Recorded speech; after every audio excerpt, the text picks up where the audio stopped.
नमस्कार। देश के नंबर 1 हिंदी न्यूज चैनल का नंबर 1 शो साजिश देख रहे हैं आप। मैं हूं आपके साथ मौरिका ठाकुर। साजिश में सबसे पहले बात उस 21 साल की माया रेगेव की, जिसने हमास जैसे संगठन को झुकने पर मजबूर कर दिया। 50 दिनों तक हमास की कैद में रही माया रेगेव अब आजाद है और कैद से बाहर आने के बाद माया रेगेव ने हमास के बारे में ऐसी बातें बताई हैं जिसे सुनकर नेतन्याहू भी हैरान है।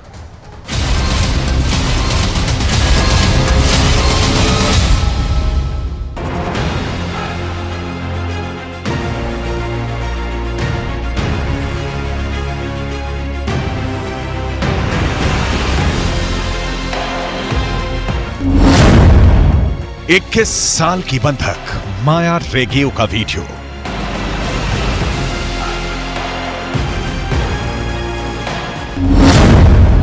माया ने हमास के बारे में क्या बताया?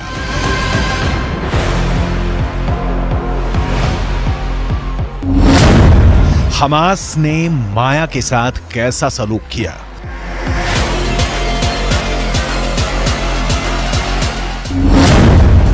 माया के साथ 7 अक्टूबर की उस सुबह क्या हुआ था?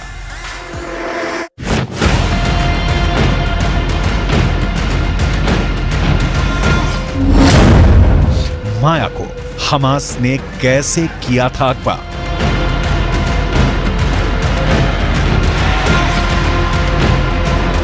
इक्कीस साल की माया रेगेव से जुड़ी हर बारीक से बारीक डिटेल आपको आगे दिखाएंगे, क्योंकि कैमरे पर माया ने हमास के बारे में जो कुछ बताया है उससे हमास के लड़ाकों के एक और पक्ष का पता चलता है। आपको आगे इजरायल बंधक संकट से जुड़ी लेटेस्ट रिपोर्ट भी दिखाएंगे, लेकिन इनसे पहले माया रेगेव की रोंगटे खड़ी कर देने वाली कहानी।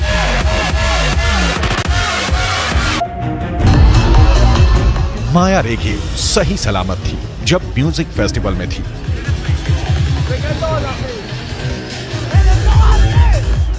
लेकिन अब लौटी है तो बैसाखी के सहारे।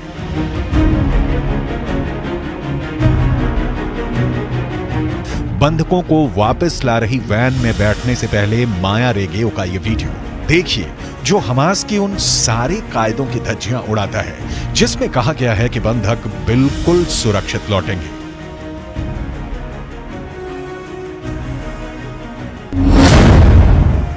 माया रेगेव 50 दिनों तक मौत की सुरंग में रही। 50 दिनों तक हर पल मौत सामने नाचती रही। 50 दिनों तक तड़पती रही फैमिली से मिलने के वास्ते। 50 दिनों तक बहते रहे माया रेगेव की आंखों से अनवरत आंसू। और फिर आई इजरायली गर्ल माया रेगेव की लाइफ में वो सुबह जब वो आजाद हो गई, अंधेरे बंद कमरे और हर सांस पर लगे पहरे से आजाद। अपने देश इजरायल में माया रेगेव के परिवार की लाखों दुआएं कबूल हुई। अपनी बेटी के लिए तड़पती मां के कलेजे की प्यास बुझी। माया रेगेव को हमास ने 50 दिनों बाद रिलीज कर दिया।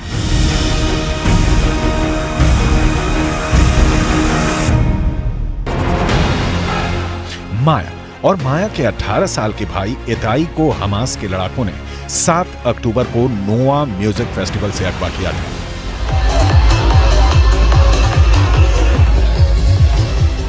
उस वक्त फेस्टिवल के बीच खुद को बचाने की कोशिश में भाग रही माया ने अपने पिता इतान रेगेव को फोन भी किया था।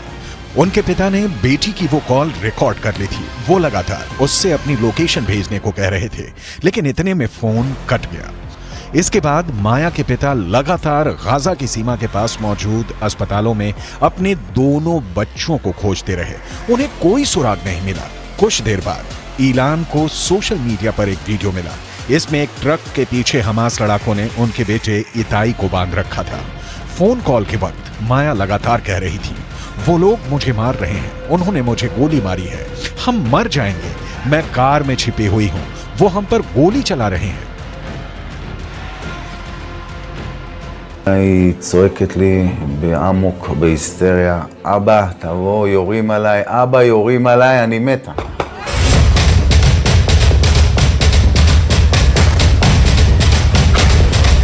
हमास ने 7 अक्टूबर को इजराइल के लोगों को जब बंधक बनाया तो ना उनकी उम्र देखी, ना मर्द औरत देखा। जो भी पकड़ा गया उसे अपनी वैन में ठूस कर चलते बने, जिसे जी चाहा मारा पीटा, और एक लड़की की बॉडी तो पूरे गाजा में निर्वस्त्र करके घुमाया। माया रेगेव के पैर जख्मी हैं। माया के साथ जो 12 और बंधक इजरायली कैद से रिहा हुए हैं, इनमें से 3 बच्चों की उम्र 10 साल से भी कम है। हमास की कैद से आजाद हुई 5 साल की रज अपनी 3 साल की बहन अवीव और मां के साथ बंधक थी।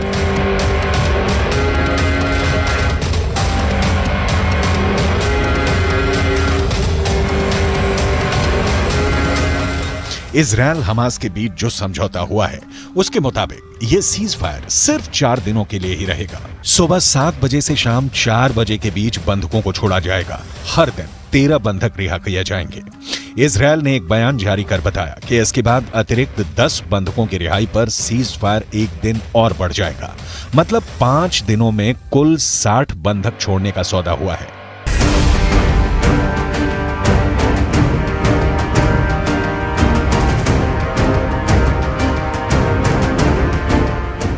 इसके बाद भी हमास की कैद में 180 बंधक बचे रहेंगे। कुल 240 लोगों को 7 अक्टूबर की सुबह हमास ने नोआ म्यूजिक फेस्टिवल से उठा लिया था। इसमें कई देशों के नागरिक भी शामिल हैं।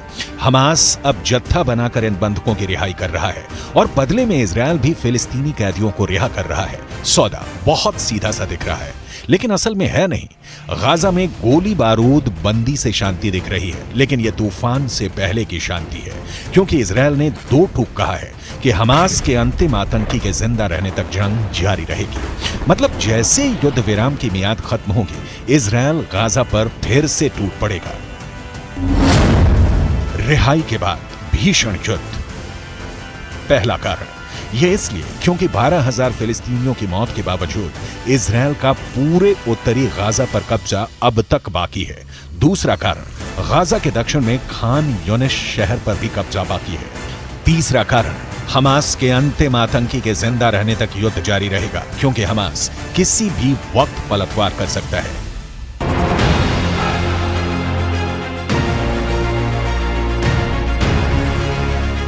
मैसेज लाउड एंड क्लियर है कि संघर्ष विराम के बाद भी इजराइल नहीं रुकेगा। इजराइल इस बीच खुद पर कंट्रोल कर किनारे खड़ा रहेगा कि कब इन बंधकों को भी छुड़ाया जाए और कब गाजा का ऑपरेशन खत्म किया जाए। यही वजह है कि इजराइल डिफेंस फोर्स यानी IDF इस वक्त गाजा में मौजूद है। टैंकों की पहरेदारी गाजा से हटाई नहीं गई है, क्योंकि जमीनी हकीकत यह है कि ना तो हमास को इजराइल पर पूरा भरोसा है कि सारे बंधकों को सुरक्षित रिहा करेगा, ना हमास को भरोसा है कि इजराइल सीज फायर का उल्लंघन नहीं करेगा। यानी दोनों सीज फायर में तब तक बंधे हैं जब तक उनकी मांग पूरी होती रहेगी। इजराइल का ताजा बयान है कि सीज फायर के बाद गाजा से लेकर कतर तक हमास के एक एक आतंकी को चुन चुन कर मारा जाएगा। हमास इजराइल के इस ऐलान को सुन चुका है और हमास भी ये जता चुका है कि उसे भी जब मौका मिलेगा वो इजराइल पर 7 अक्टूबर जैसा क्रूर हमला करेगा। जाहिर है दुश्मनी के बीच सिर्फ सीज फायर आया है, और वो भी बिना भरोसे वाला।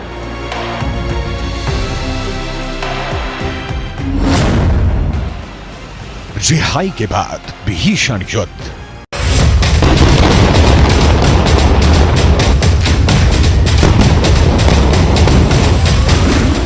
जानकारों का मानना है कि हमास युद्ध विराम के तहत खुद को संगठित कर रहा है।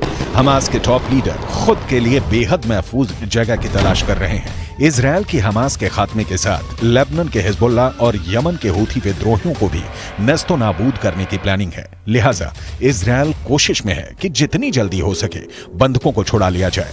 इजरायली विशेषज्ञों का अनुमान है कि जब बंधकों की अदला बदली का काम पूरा हो जाएगा तो गाजा शहर पर नियंत्रण की लड़ाई हफ्ते भर से 10 दिनों तक और चलेगी।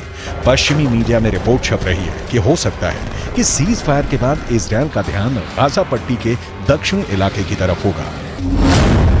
इजराइल का मानना है कि याह्या सिनवार और मोहम्मद दईफ जैसे हमास के सीनियर नेता हजारों लड़ाकों के साथ गाजा पट्टी के दक्षिण में कहीं हैं। शायद उनके साथ बड़ी संख्या में इजरायली बंधक भी मौजूद हों।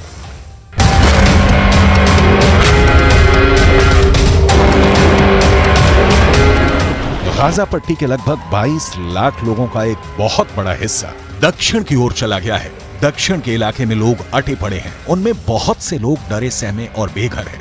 ऐसा लगता है कि वहां एक बहुत बड़ी मानवीय त्रासदी अपने होने का इंतजार कर रही है। अल मवासी के रेतीले मैदानों के बीच टेंटों में ठूंसे सैकड़ों फिलिस्तीनियों का मंजर दुनिया को इस मानवीय संकट की ओर निगाहें दौड़ाने के लिए मजबूर कर सकता है।